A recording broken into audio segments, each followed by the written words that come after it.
says, delight yourself in the Lord and he will give you the desires of your heart. Yeah. I think we mess that scripture up a lot of times. Like, oh, delight yourself in the Lord and he's going to give me everything I desire. No, delight yourself in the Lord and he will give you what he desires. He desires an intimate friendship with us. Yeah.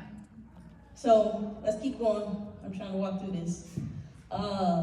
Moses, Exodus 33, verse 12. I'm going to skip to you call me by my name. So this is Moses talking to the Lord.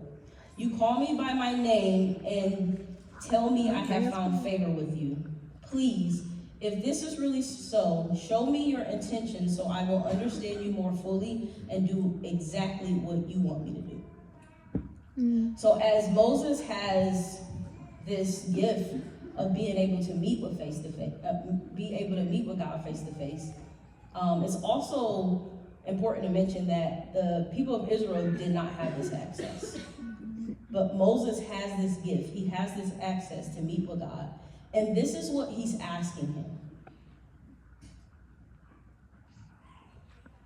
Show me your intention so I will understand you more fully. So I can understand you more fully. Again, I mentioned it already. The more that we know God, the more that we fall in love with him. And the more that we fall in love with him, our hearts responds with obedience. I think we get that backward too. We try to obey before we fall in love with him. Yeah. But until we have that heart posture of just reverence of his holiness and just awe of him, Yeah. our heart will automatically just respond with that obedience. Yeah. So, the second, if you're taking notes, to devote yourself to studying and searching scriptures to learn more about God.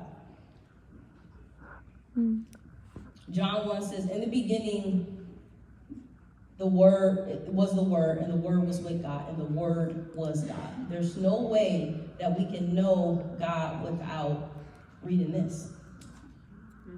We have to be in our Bible searching and devote ourselves to learning more about him. Not reading like, oh, what can I get for myself? But like, Lord, show me your intentions. Show me your ways. It's just kind of like when you're dating someone. You're getting to know them. You ask the questions like, what's your favorite color? What's your favorite food? You know, and then it gets a little deeper. You should probably ask this first, but what do you think, like, who's Jesus to you? You know, do you want to have kids? Do you want to be married? Then you start to ask things like, what makes you smile? What makes you happy? What makes you sad? What breaks your heart? Because if I know what breaks your heart, I'm not going to do anything intentionally to do that. Ooh. Let's have that same reflection when we go into intimate time with God. Like, God, what breaks your heart? Show me those things. What makes you happy? So that I can serve you and please you. We put our devotion and allegiance in everything else. But we have someone who is madly in love with us. Recklessly in love with us.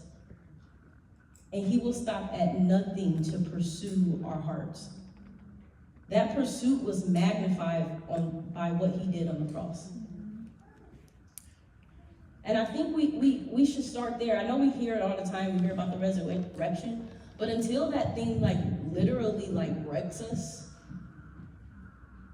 when we think about the magnitude of what happened at the cross, when that thing grips our hearts, that is when Jesus can truly be the treasure of our